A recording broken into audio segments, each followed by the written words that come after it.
Hello, welcome everyone to TezAsia Hackathon 3.0 powered by Tezos India. I'm Shimarpreet Singh, Developer Relations at Tezos India, welcoming you all to the fifth session of the session series of TezAsia Hackathon 3.0. And today I'm very happy to welcome Emma Turner. Just a second, let me check if she's online or not. Yeah, she is. Hi Emma, Hello. how are you? Hi. Yeah, I'm good, thanks. How are you? I'm good. I'm good. So let me introduce Emma. Emma is a software engineer at Tech, and she's mainly working on rollups during like last 15 minutes or 15 months at Tech, especially around the kernels and SGK. So welcome Emma. Do you like to share some introduction about you and want to share something about the rollups on Tezos because I am really excited about the new announcements that were recently announced at the TES. Yeah. So, as you said, I've been at Tech for around 15 months, and a lot of that time has been working on the smart rollups. Initially, they obviously went live in Mumbai, and there were some improvements to them as well in Nairobi, which is exciting and something that having them sort of enshrined in the protocol makes a massive help with. But yeah, I mean, I'm happy to absolutely sort of dive in a little bit into how they work and how they're structured. I don't know if there's like a particular place you want to start, but as a sort of summary, effectively smart rollups allow Tezos to scale in terms of execution. So obviously there's a limited amount of data and computation that can go into each block for Tezos, and indeed any blockchain. And the idea behind smart rollups is that you can sort of post the data to trigger potentially very complex operations to an inbox, which is then picked up by the smart rollup and processed elsewhere. And they are fully customizable. When you create them, you deploy them with a specific upgradable WebAssembly program, and that allows you to have like fully custom logic in every single smart rollup. But every single smart rollup at the same time gets a lot of the really complex, tricky to get right things, such as the L1, L2, and vice versa bridge for free, which is fully decentralized and secure by default. That's cool. That's cool. So I think I have some questions in between, like personally, after all these announcements at the Thursday and recently the smart rollups that were introduced and that even supports the ABM support. So I think I have some basic questions. I think I can ask from the audience side first, and then in between the session, I will ask you some other questions time to time when I will be getting in the YouTube stream. So my first question will be, what is a smart rollup and how does it addresses the scalability challenge in blockchain network? So a smart rollup is very much just this effectively black box to layer one. Layer one can send messages to the smart rollup and indeed get replies from the smart rollup. But effectively, what it is a kind of box that you sort of send input to, and then sort of every so often, sort of every 60 blocks, and one of the operators or every operator for the rollup posts back a hash of this is the current state. So the program, the WebAssembly program has run. It's sort of dealt with the input you sent it, and this is the resulting sort of fingerprint of the new state. And this is kind of where the term sort of rollup comes from. So it's really just about sort of lots and lots of operations getting sort of rolled up into sort of one state update.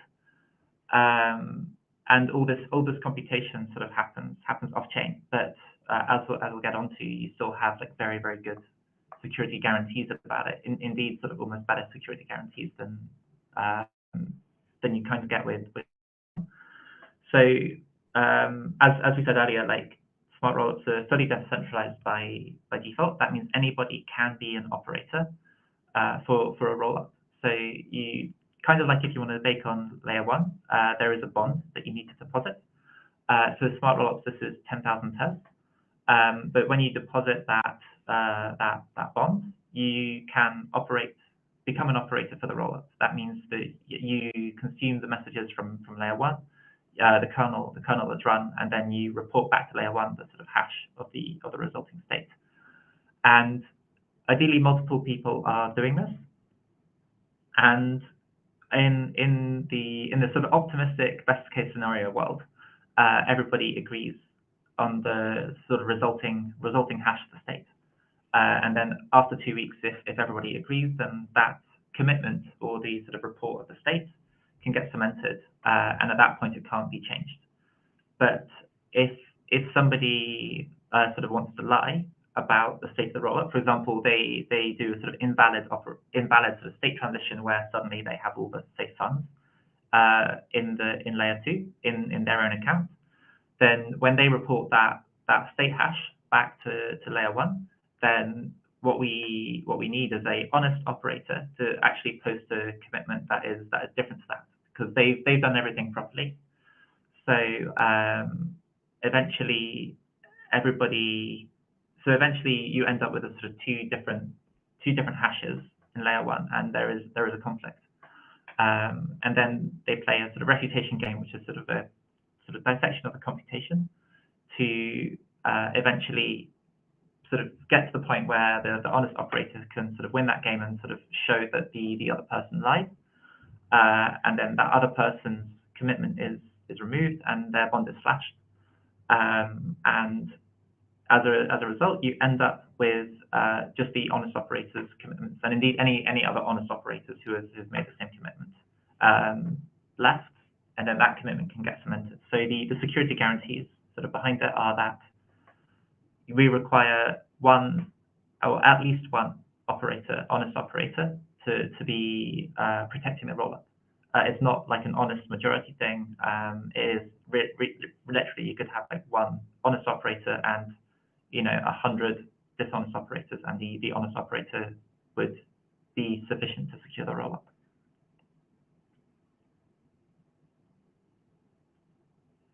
Okay, then that's cool. That's cool.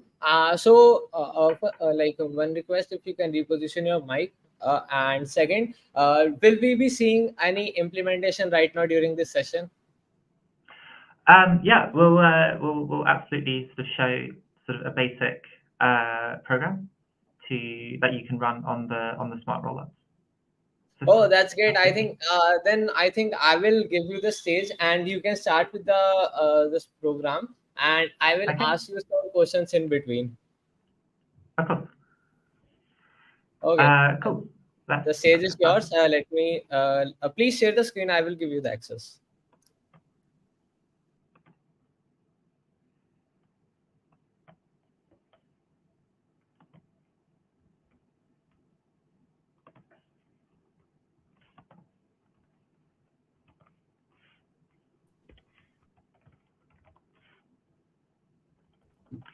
Can Yes, you see my screen?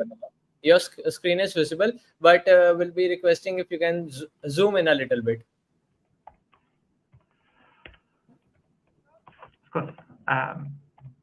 Zoom that in slightly. Possible if we can zoom in a little bit.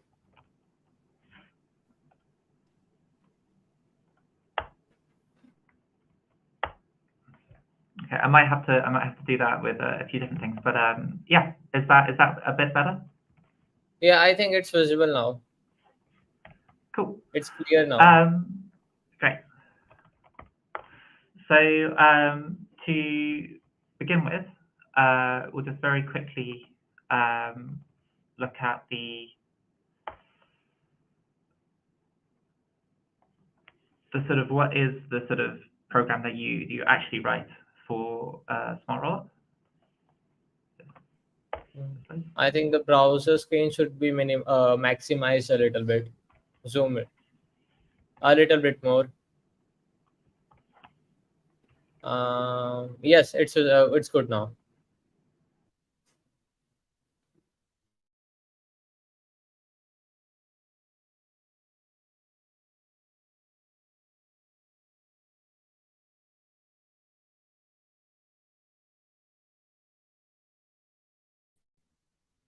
Emma, you there? I think your screen is like screen froze for some seconds. We can see the screen, but you are not audible.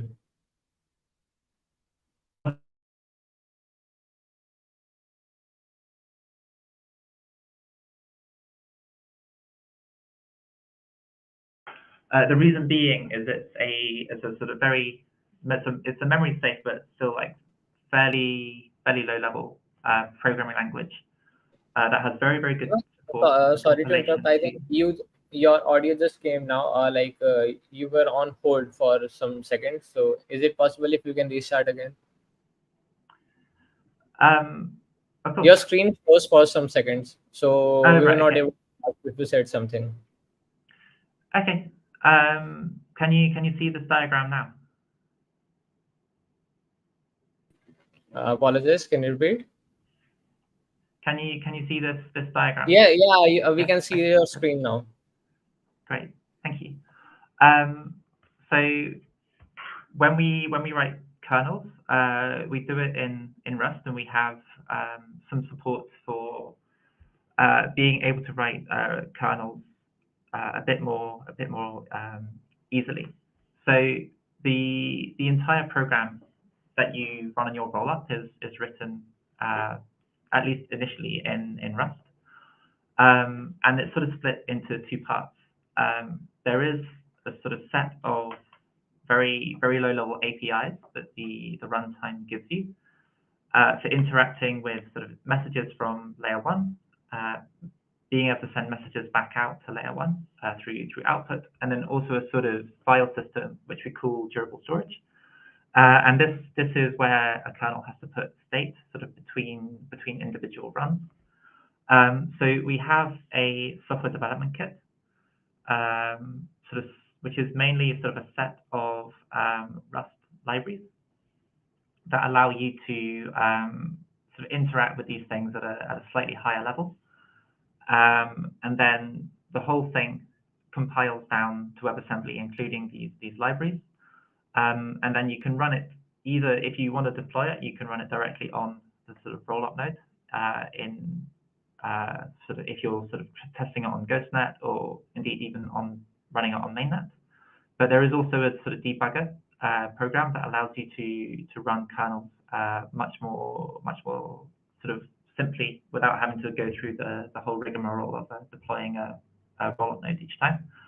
And then there is also support in the SDK for sort of unit testing via a different host that we call mock hosts. And that allows you to write unit tests sort of directly in Rust without having to always test it in the debugger. So to begin with, this is what a sort of empty kernel looks like. This is sort of the very basics. Tezos Smart Rollup is the sort of top level library from the SDK, and this entry is the thing that is called by the runtime, by the rollup node indeed, to run the sort of logic in your kernel. And then this macro here, kernel entry, just modifies that slightly to expose it exactly how it's wanted. And then interacting with host is this runtime function. So to begin with, we can just run this in the debugger directly. I can obviously show these scripts. They are all available as well. So we are now in the wasm debugger. So we're running this kernel. It's been compiled to WebAssembly, and this is the very basic that you see. So read only is forms of system state of that the sort of rollup node or the sort of PVM sort of injects for you.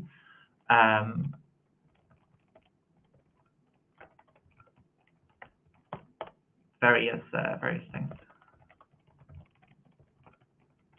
So here we can see the wasm version that we're running on. Everything in here is in hex. Obviously, you can see the state that the kernel is actually. You can see the actual binary of the kernel as well.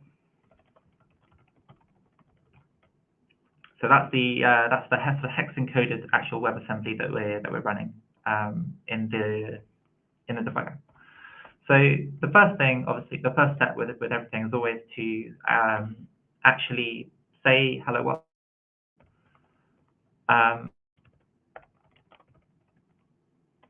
So there is a message, a macro in the SDK to be able to say hello world. So if we this writes everything out to the debug log. Now the debug log doesn't actually affect the state of the rollup at all, but it is picked up by the rollup node, and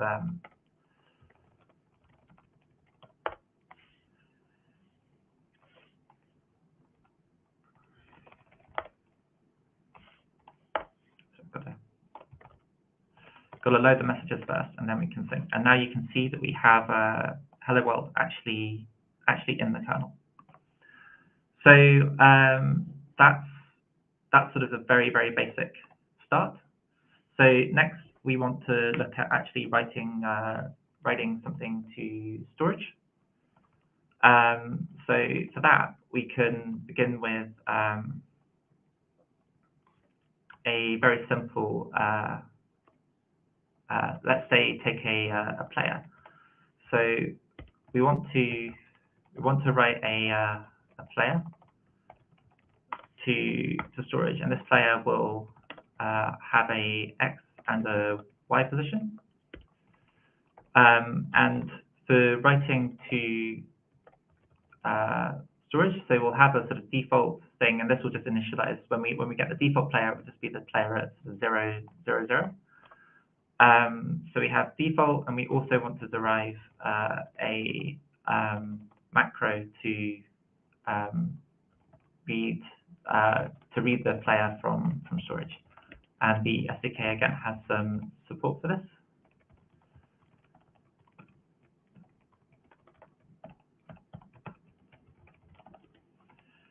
And again, we want to also be able to write the player to storage as well.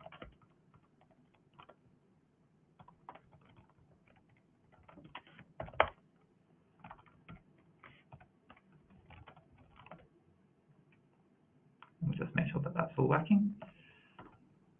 So when we at the very start, we won't have this player, but we'll write a function to load the player from storage. So again, we take this runtime argument, which is Tezos data encoding.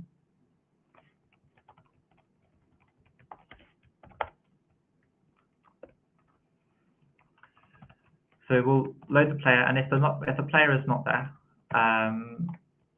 we'll return a option and then handle that separately.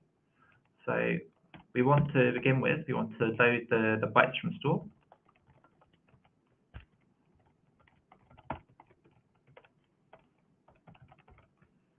And we want to load it from a particular path. So when you go and load things from storage, you need a path to do so.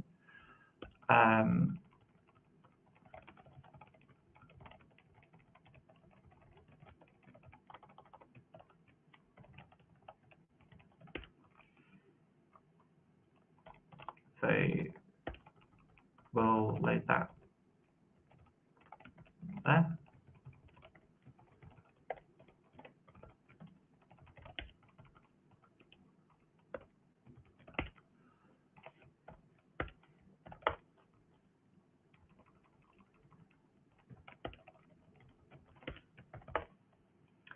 And then we'll be able to read in the actual player from the sort of binary that we've read out of storage. And the non-reader macro provides this non-read function to so. And this returns two things. It returns the actual thing that we've parsed, and then also any sort of remaining bytes, which we'll sort of ignore for now. So finally, we can return the player. See what I'm doing? Good. So at this point, we can load in the player.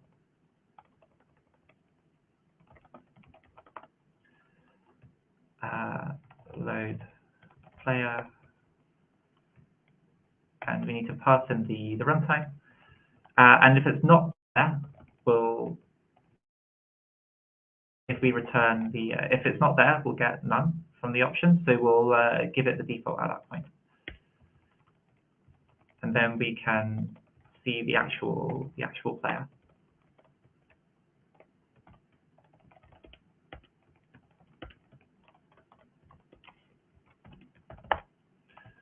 So here we can derive, again, a sort of debug representation of the player.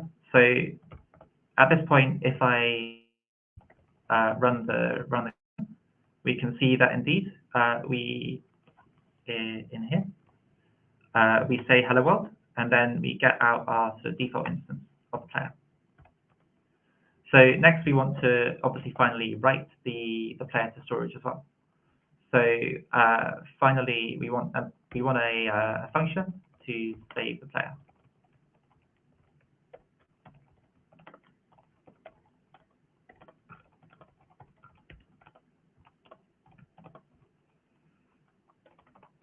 And we'll take the player in as well. So this is just kind of the opposite of load player. So first we need to actually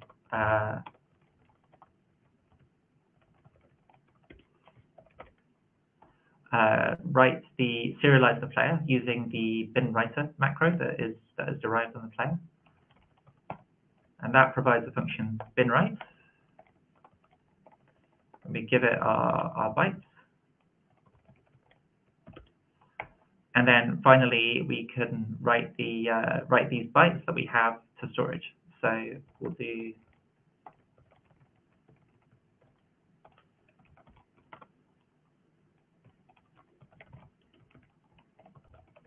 it like this.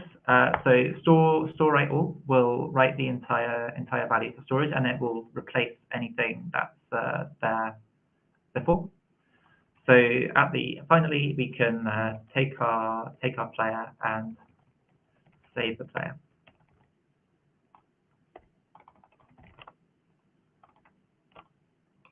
And the player. So now when we run this in the debugger, we can see at the start that there is nothing there. If we run the kernel for a level, then we get out our hello world message and we get the player. But we also now have the player saved actually in storage, which looks like this, which is what we expect because we're saving two things which are completely just zeros. So that's sort of the very basics of interacting with durable storage. So following on from that, to make the kernel a bit more realistic, we also obviously we need to. You can't do sort of very much if you actually never respond to anything from layer 1. So we do actually want to start reading in some of the messages from layer 1 as well.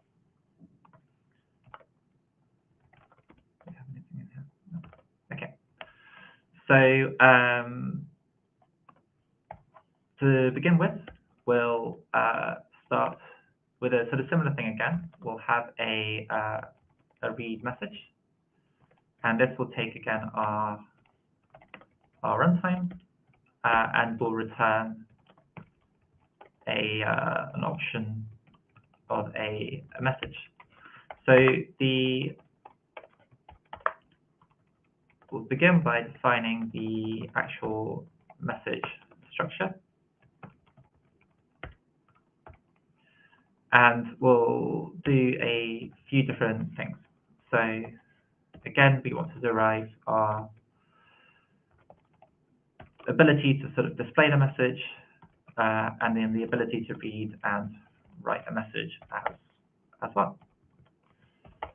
So there are a few different things that we could handle, but to begin with, we could do a couple of different things. So if we keep playing around in a debugger, then obviously it's very cheap to do. It's nice and easy, but eventually we do actually want to sort of be able to deploy this as well. So we'll actually, instead of sort of continuing to play around with the debugger, we will actually deploy this as a smart rollup on GhostNet and then interact with it from that. So to do that, we'll need to be able to handle a sort of upgrade, which should be relatively straightforward. So we want to be able to upgrade to a hash. Now there are two different ways that a kernel can get input, or there are two different ways the kernel can get data. The first way is obviously through the inbox that comes from layer 1, but there is a separate system called the reveal data channel, which allows you to import sort of larger bits of data. So the kernel can basically request for the given hash, give me the data that sort of corresponds to the hash or the pre-image of this hash. That works pretty well, but obviously you don't want to ever request a hash that doesn't actually exist. So that is always something to be aware of. So there are a few different ways of making sure that you don't reveal ask for data that doesn't exist, because if that happens, effectively your rollup gets stuck. Your rollup can actually get stuck. We'll kind of ignore that a bit, or have a different mechanism to get around that here.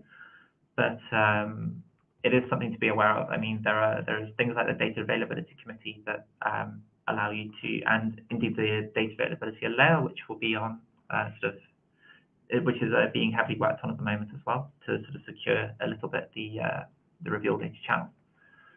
But we'll read in our message to begin with. So right at the start, we read in the sort of next message. So we request some data from the inbox, and actually we'll mark the reboot every time we successfully read in a message. So mark for reboot actually every time the kernel gets run sort of once per level, but the kernel can actually request that it sort of run extra times per level.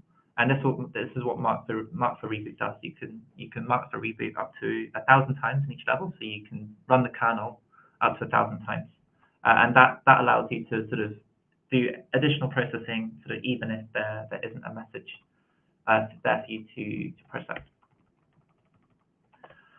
So we want to immediately read in an inbox message. And this provides something very similar to non-read.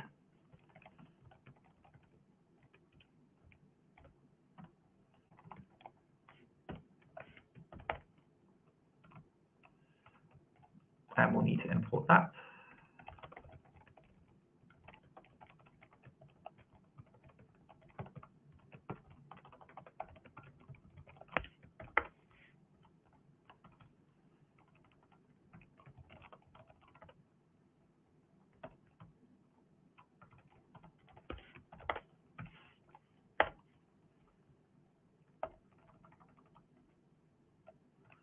The imp.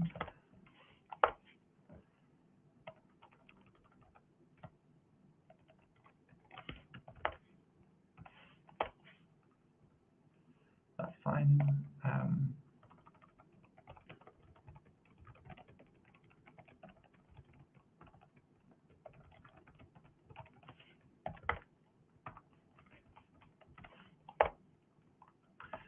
Cool.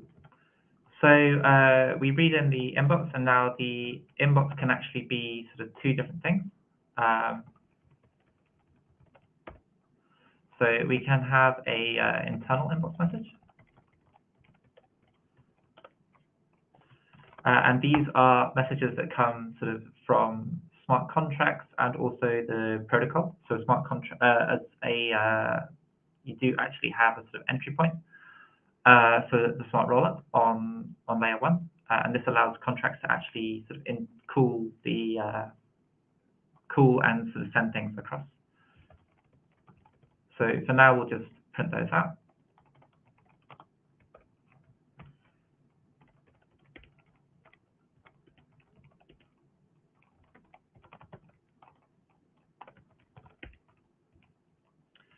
And otherwise, we'll have an inbox message.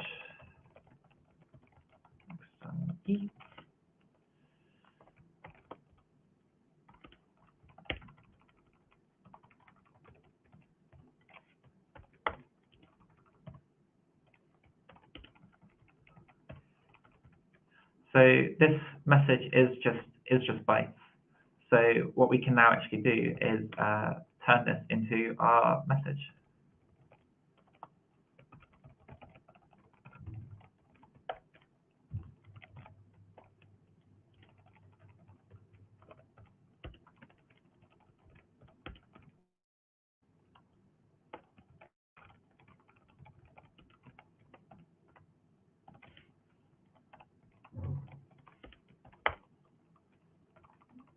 And return that like that.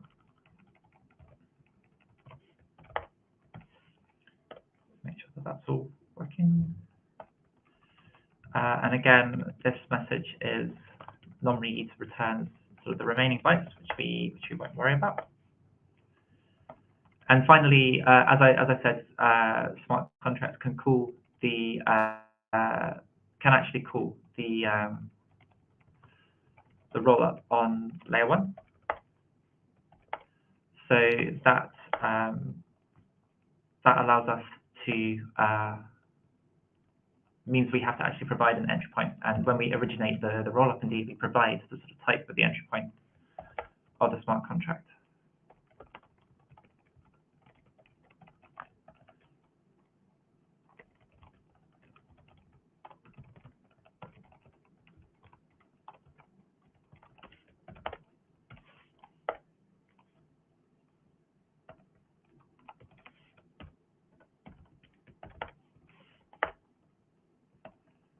Apologies, that's just Nicholson directly.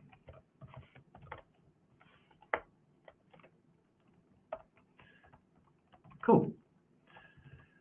So we can actually, at this point, read in our message.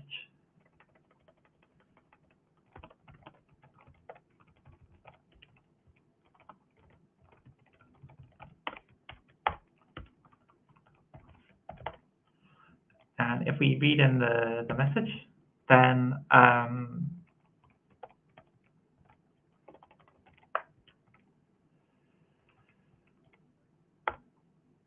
we can process it. So we can match on the message, and we'll just get out for now an upgrade request, which will have the pre-image hash for us. So Emma, can I ask some questions? I think I got one question in the comment section. Okay. Although the basic question: what are the advantages of using smart rollups over executing individual smart contracts directly on the main blockchain? So it sort of depends on how sort of big your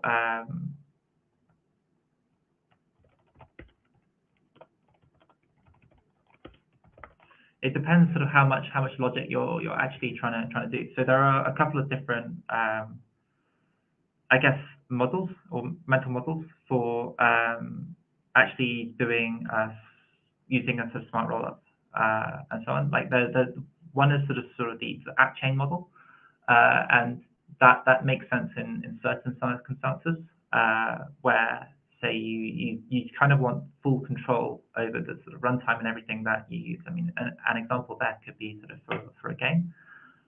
You want like complete control over the logic and everything, and just interact with that. I mean, in that sort of context as well, you may also additionally want to deploy a sequencer, so sort of very low latency. But it allows you to effectively have like more complex logic and sort of much more throughput in sort of processing that logic compared to having just a smart contract. The other option as well is that there are sort of certain sort of community kind of rollups. A good example of this is the sort of recently announced Etherlink, which is the sort of EVM compatible smart rollup for Tezos. And this is something where like everybody can use and deploy contracts and sort of have sort of more sort of liquidity concentrated in specific places. Okay, then, so Yeah. if that's the case, then the smart contract rollups, like smart rollups, often utilize fraud-proof verification. Can you explain the fraud-proof works, how like fraud-proof works, and how they ensure the validity of off-chain computations? I think I can follow up this question after you complete the code also, or in case you want to answer this question right now, you can do that also. I'm really sorry. Could you repeat the question? So, like smart rollups often Yeah. utilize fraud proof for verification, right? Yeah.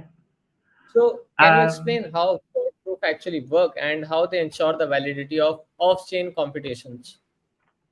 Of course. So this comes back earlier to what we were talking about with sort of having an honest operator on the smart rollup. So the Tezos protocol itself actually contains a verifier, which is effectively a sort of WebAssembly interpreter, but that operates in sort of very, very small text.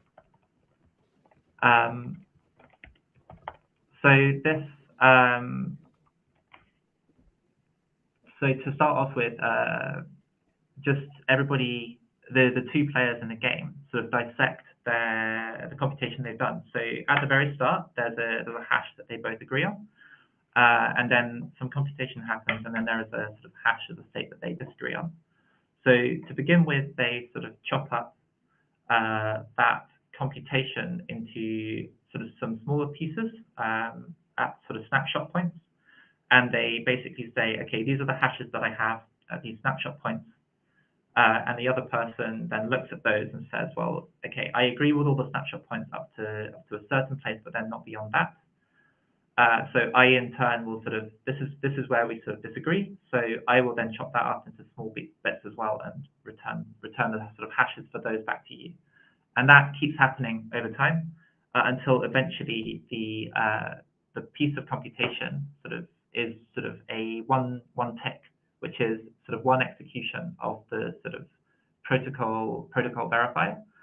So at that point, either player can actually send a proof to layer one to say, well, given that this is the input state and this is the computation that happens, this should be the hash that results, and that is then actually executed by layer one directly.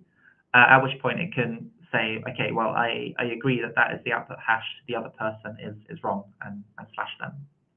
So that's kind of at a very high level, kind of how it works. It's sort of the sort of computation is chopped up into smaller and smaller pieces until eventually it's small enough to actually be checked by layer one directly.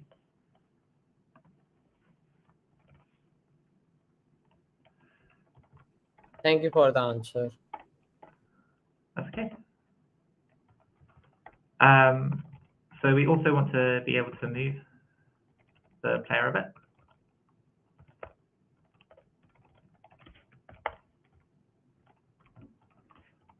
And we can do that as well.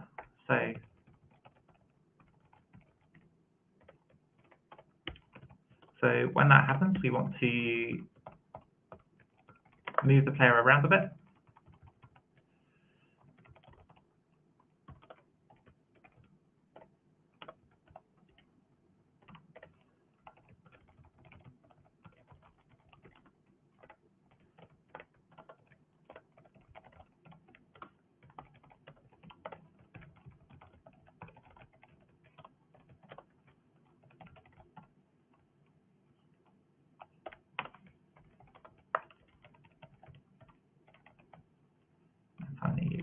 down.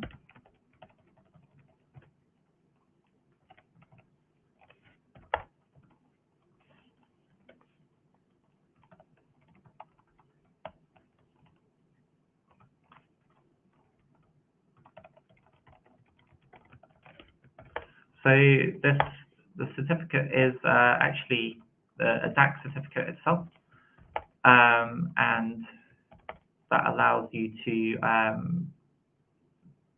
actually, when you post data to the Data Availability Committee, you get back a certificate saying, yes, this data exists.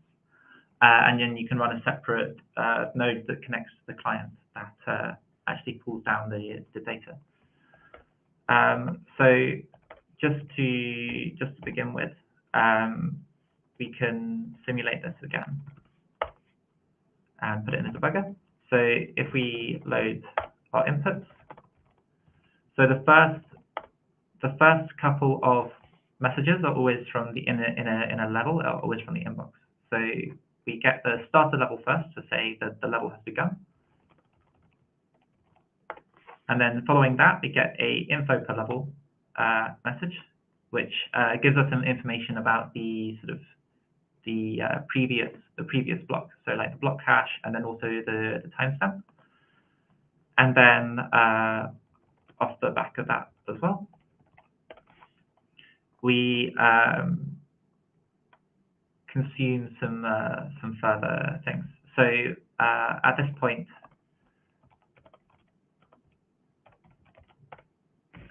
you can actually see that the player has actually moved. So this is kind of interesting. How did that happen? So we give the debugger we actually give it messages to sort of read and interpret, and this is sort of the way you can really actually test very nicely your kernel. So you can see there that we actually evaluated here like the external O1 message, and that corresponds to moving left, and that resulted in an actual update in the durable storage. So we can then quickly handle the upgrade.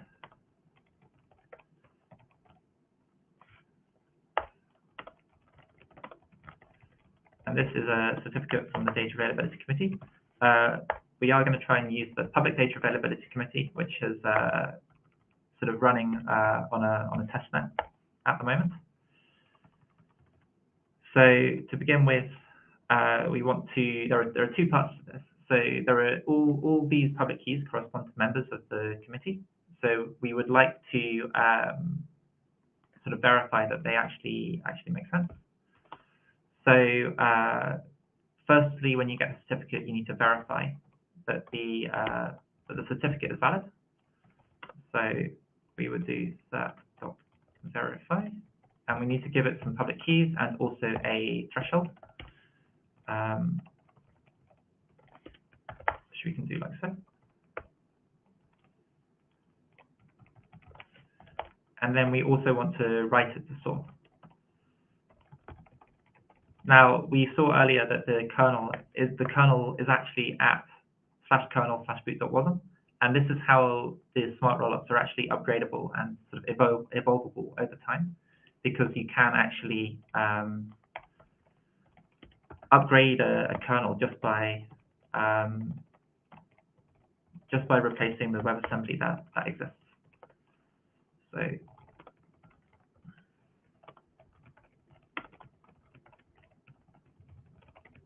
the kernel path is, as we saw earlier, kernel boot.wasm. And then we need to obviously pass through the public keys as well. So to do that, we need to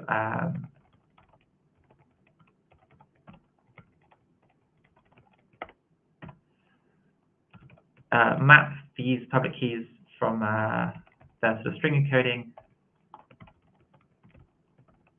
into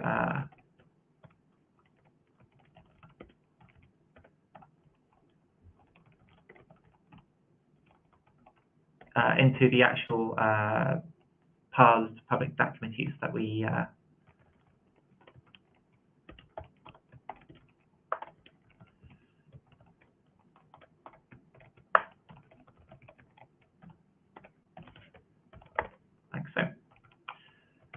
So we need to, when we reveal to store, we do actually need to give it the runtime again. And then we need to import these from Tezos scripting.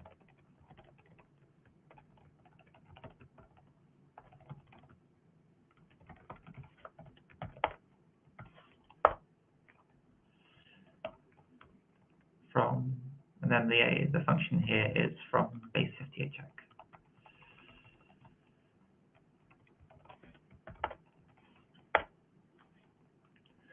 Cool.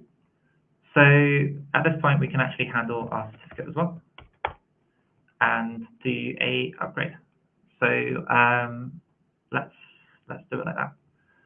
So we take the upgrade, we take the certificate, and we just call upgrade on it, like so.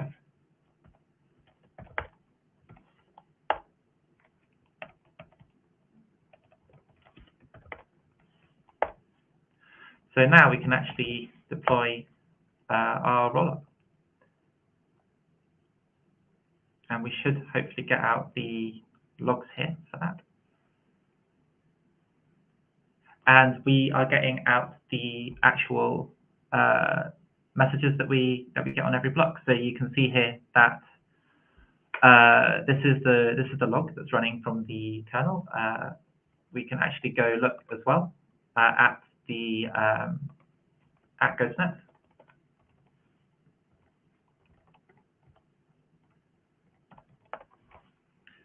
And if we look at the smart rollup operations, you can actually see that we have actually just now created a new rollup. Like so. So we want to send messages to that now. So to do so, we'll run a quick front end.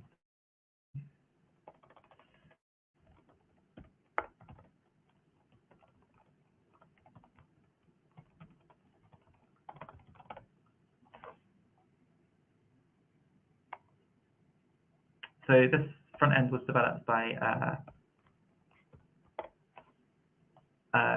Pierre-Louis, and should ideally show a player, but doesn't seem to. I might have messed something up. Oh, right, yes, okay. So if we should always save the player to storage. So not quite sure why that's not working. But if we try and send some messages, then we should hopefully see the player move.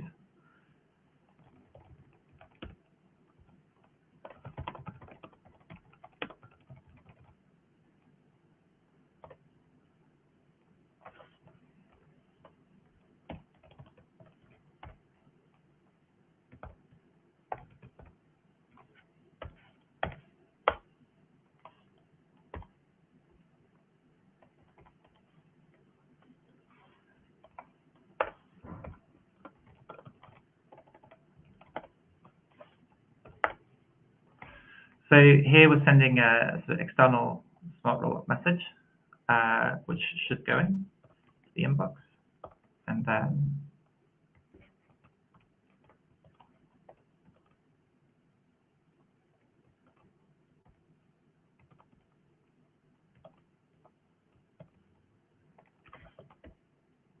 so you can see here that has actually moved the player around.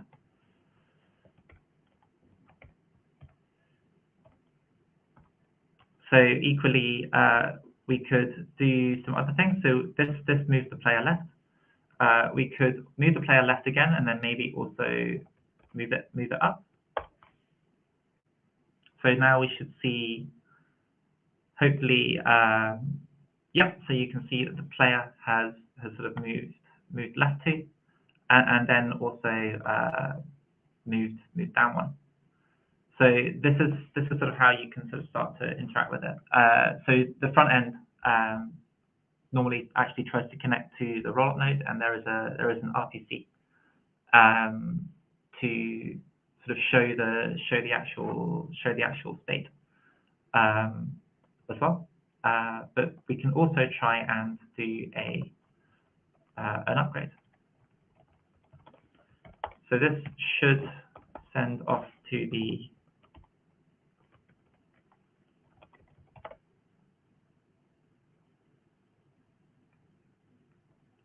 data availability committee.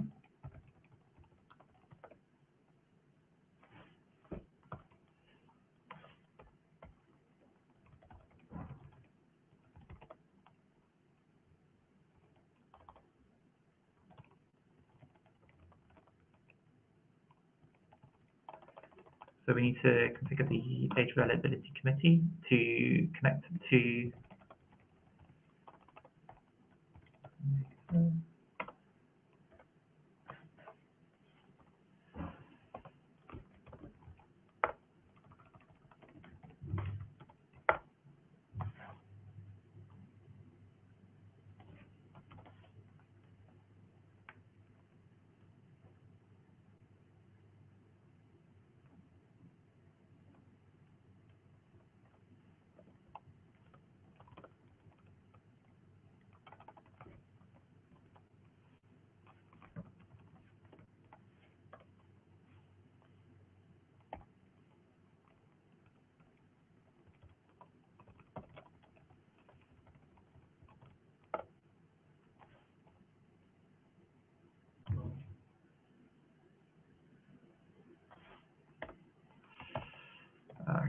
trying to get that working, I'm afraid.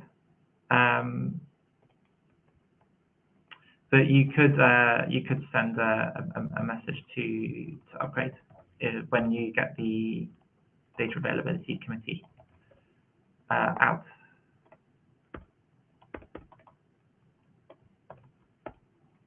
Apologies for that. But this is a sort of very basic kernel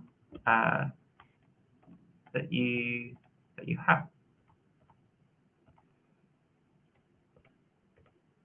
And yeah, so we, just to summarize, we got the player, saved it into durable storage, loaded it. If it's not there, we initialize it, save it, and we can handle messages from layer 1. And then again, move that into, set it up to be able to receive an upgrade, and actually sort of deploy it on a smart rollup on GhostNet.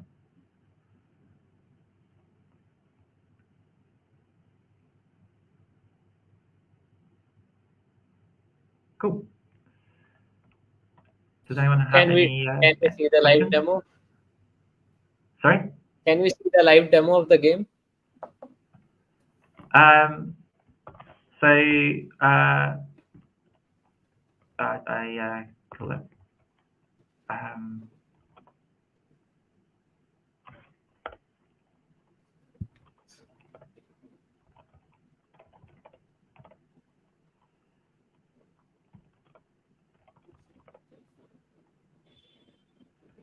So it is this. Normally there should be a player that shows up. It was working earlier, but I must have messed something up to do it. But it should be picking this up off the durable storage RPC interface. Okay, I think that's cool, and it's quite well. The way you explained it, it seems a little bit easy. Then actually, the hype is made around the rollups because of their actual nature and competitions. So let me check the comment section, and yes, we have one question. Okay, so what type of smart contract platforms or blockchain can implement rollup solutions? Quite basic. So that that's kind of sort of two different ways to sort of understand it. So on a lot of other blockchains, for example, take Ethereum, they have smart rollups as well, but the actual like bridge and everything is all in smart contracts. That's probably obviously on Tezos is all enshrined, so you don't have to worry about that at all. And I guess the other part of like who should actually be looking at deploying a smart rollup. It really depends on your use case. If you're happy, if you need like a lot of like high throughput, ability to handle a lot of data very quickly, even more than you can actually have through layer one itself, then absolutely you can be looking at deploying a smart rollup. It very much depends. So like if you're happy to sort of almost have sort of your people and users come in and interact with your thing, and they don't need to interact with anything else, then it probably potentially makes sense. If you need to be interacting with the multiple other contracts and so on from like other companies or people that are developing different things, then potentially looking at a sort of community rollup could make sense as well. I mean, obviously there is the EVM rollup that is sort of being worked on at the moment and is in deployed on Ghostnet. But there are other things like that sort of in the works. So sort of Michael from Baking Bad has done a lot of work on sort of Tezos on Tezos, which is the ability to execute sort of Michelson contracts on a rollup as well. And again, that's the sort of community public good style of thing. So that's the sort of, I guess, different things you need to look at and think about. Okay. So my question, next question is, what are we using, the optimistic rollups or the zero knowledge rollups that we just implemented? I know the answer, but I will ask you this to please clarify to the audience. Of course, these are smart. These are optimistic rollups. So again, Yeah. you need sort of a 2-week period for the honest player to be able to sort of say sort of the honest commitments and also refute any dishonest commitments.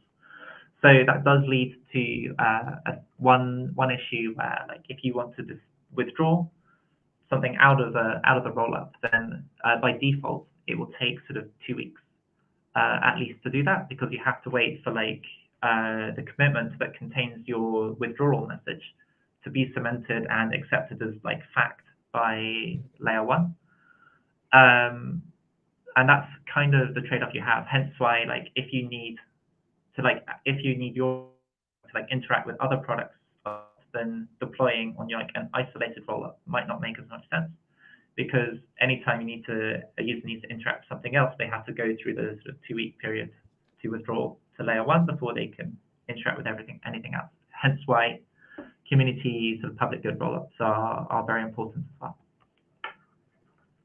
So we are using a term known as enshrined rollups on Tezos. And would you like to share some insights on like how optimistic rollups and enshrined rollups are like have similarity or differences in between? Yeah, so this is really crucial in terms of what we've done with Tezos. The optimistic rollups that we've been talking about today are enshrined, unlike on many other chains. So some of the like most complicated logic to do with rollups is to do with securing this layer one, layer two bridge, and having the sort of fraud proofs and refutation games all in place. And that is all embedded inside the protocol. So anytime you originate a smart rollup on Tezos, it is an enshrined rollup. And it can benefit from sort of upgrades that happen to the Tezos protocol that sort of improve and introduce new features for smart rollups as well.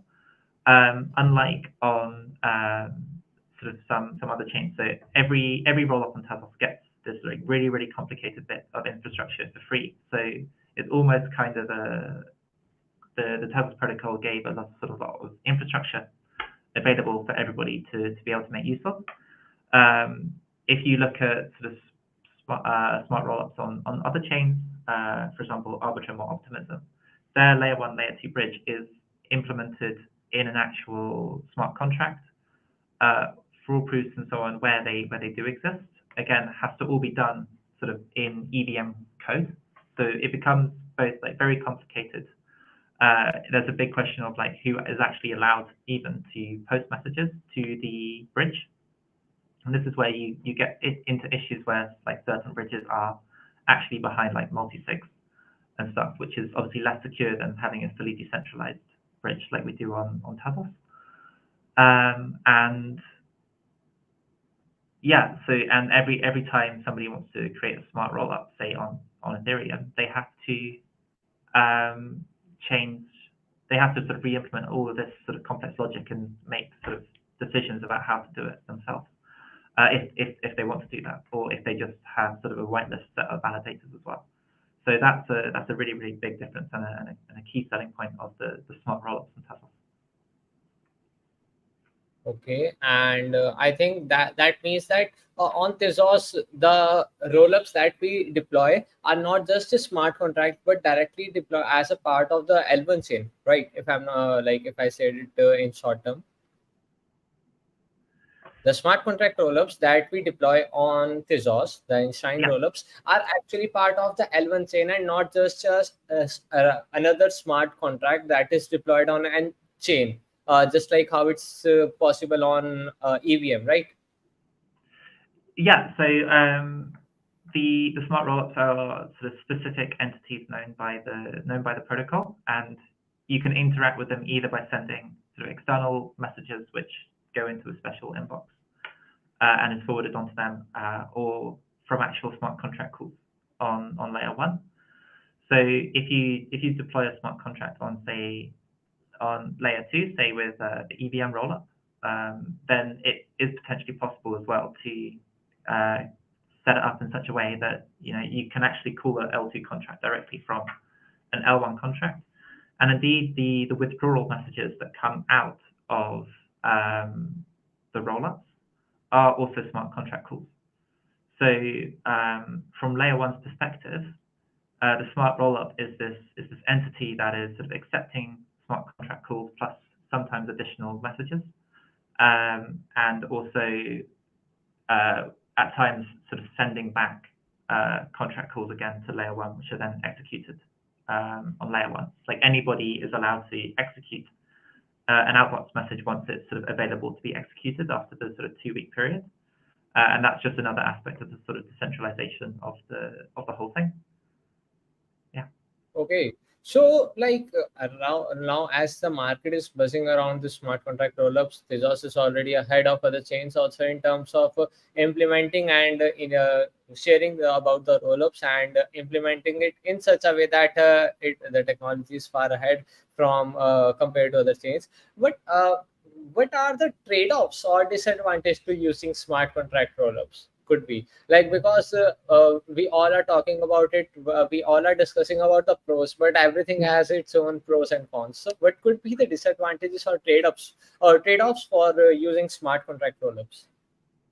So that's an interesting question. I mean, one of the biggest immediate trade-offs is complexity.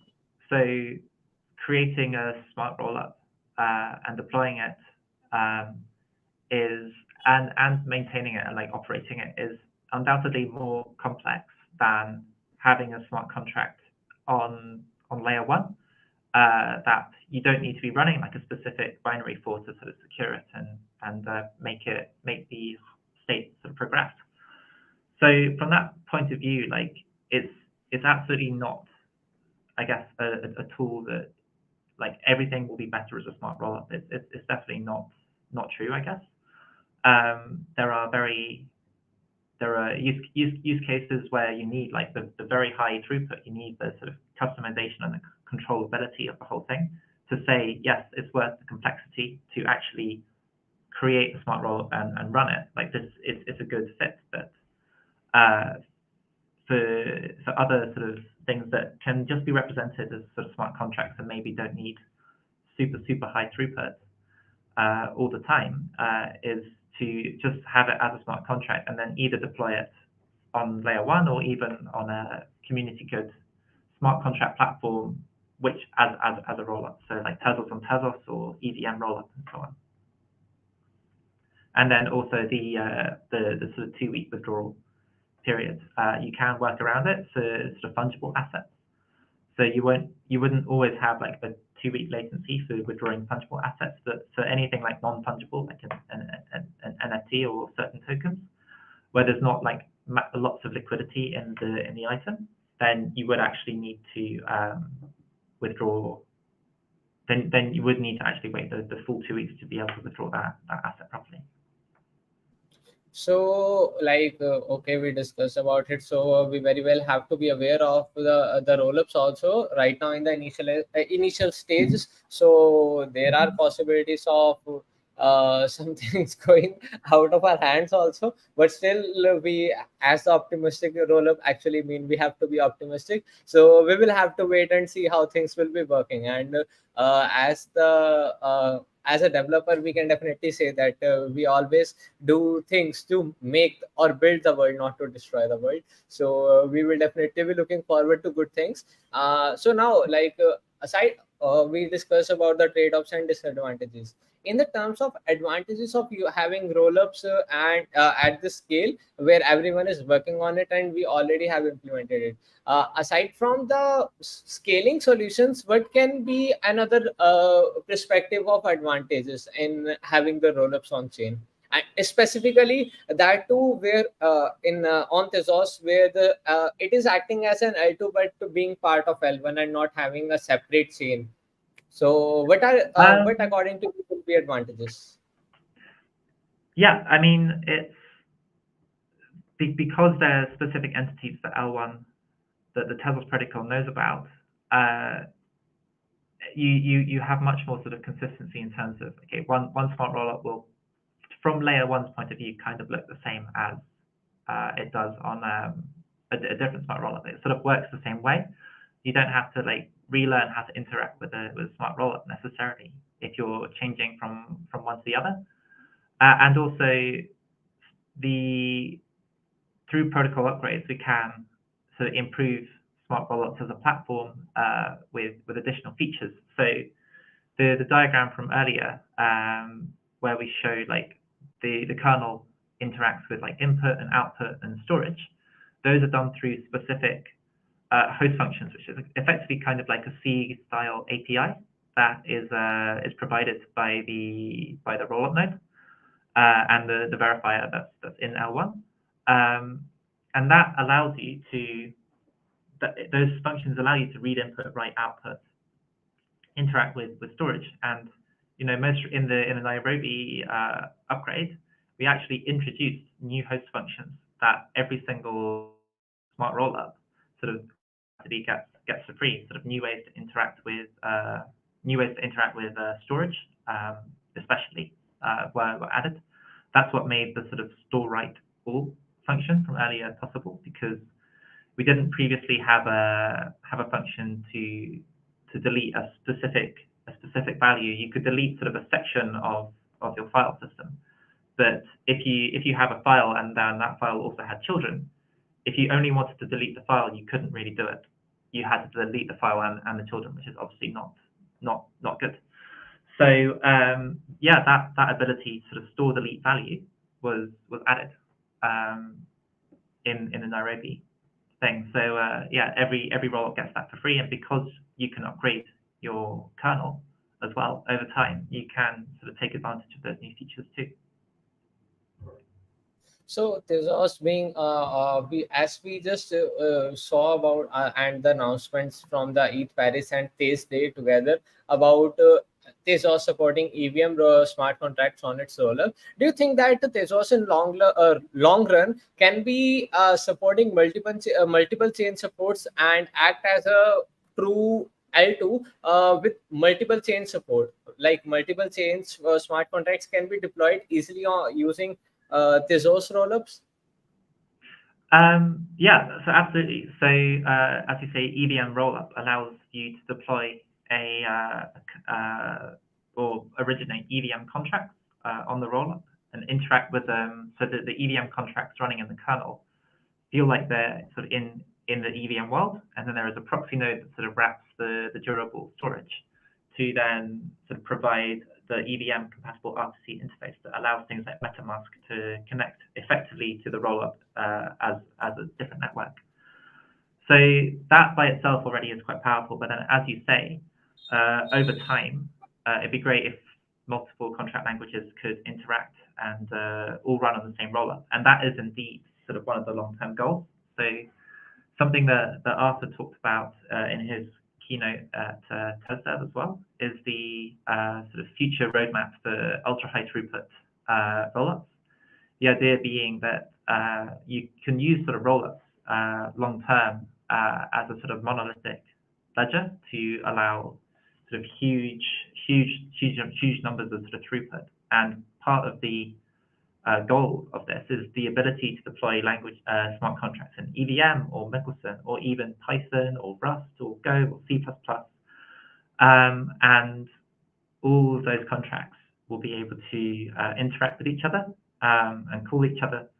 And that's a sort of long-term goal. I mean, it's really awesome already that like with the smart rollups, suddenly you can write logic that sort of runs within the Tezos ecosystem, not necessarily with like a specific smart contract language. You can use sort of general programming languages to actually write this logic in.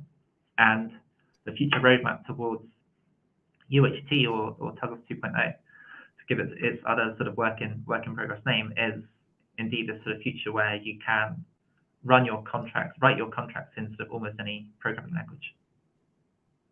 So do you think like if multi-chain support is coming on L2 with the support of Tezos smart rollups, do you think like Tezos can also be acting as one of a medium for increasing the interoperability between multiple chains?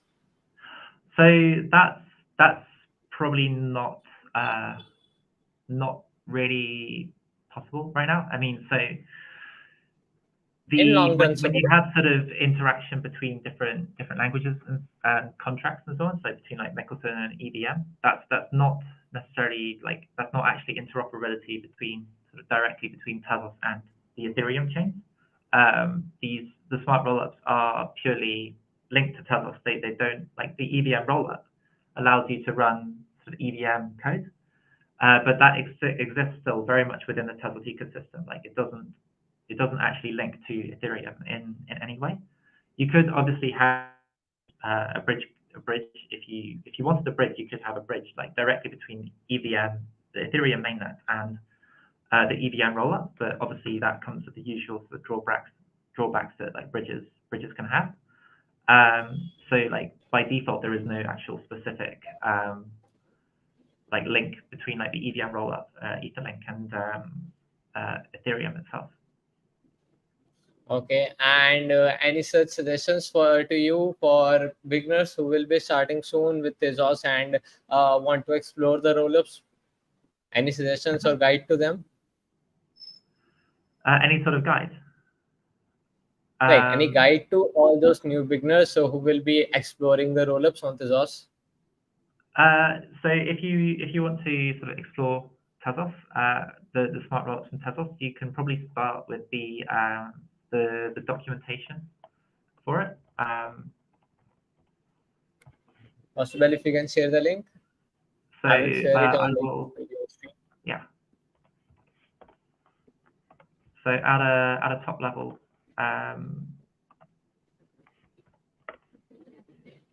so that is sort of one of the entry points for it. That in turn links to the some of the sort of more in-depth code as well. And then there is also a resource for sort of a set of example kernels that you can use to improve. It takes you through sort of very different steps. So it's very similar to what we did today. It sort of takes you through using the debugger, deploying it, and it sort of builds up incrementally. So it shows you how to sort of write a debug message and then interact with storage, and then look at the various different sort of steps towards sort of building the kernel. And one of the final examples is sort of Twitter style clone on a smart rollup with the UI and everything. So the kernel gallery is a really good resource as well. Okay, then I think that this. Thank you so much for that also. And let me just share the same link here also, the kernel gallery.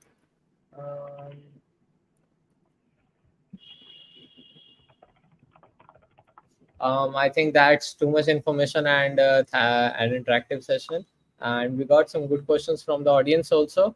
And I think we are on time. Thank you so much for sharing so much knowledge on this rollups, and I look forward to see some good projects, even implementing rollups in this hackathon as well as in the long run. That will be getting help from this session also. And aside from that, like now as we are in the ending phase of the ideation, so I will request you all, so to that I'm sharing the Google form link for the idea submission phase. So please fill this form as soon as possible. The deadline for the idea submission is on 31st of July. So don't forget to submit your ideas, and then from 1st August onwards, we will be having our hackathon build time. So, Emma, thank you so much once again for coming and joining us today for the session. Thanks And for any having advice me. to our hackers? Just You want to say something? well, enjoy it. It's a sort of newer technology, and yeah, sort of just try and have fun with it. Really, there's so much to do with it. There's yeah, just enjoy it. Uh, yeah, absolutely. So, with that said, all the best to everyone. Happy hacking. So, see Happy you hacking. soon. Tada, bye bye. Have a nice day ahead. Bye. Bye bye. And also, we will be having one more session on Saturday or Sunday. We will be announcing really soon. I will share the announcement in the Discord channel. So in case you haven't joined us till now, you can join the Discord server now. The link is here. And happy hacking. If you have any doubts, just ask us in the Discord channel, hashtag doubt support. And we are having our regular AMA calls every day at 7 p.m. or 8 p.m. Between 7 p.m. to 8 p.m. So IST. And in case you want to ask us anything, you have any doubt or just a casual hangout session, feel free to join us, and see you there. Tada, bye bye.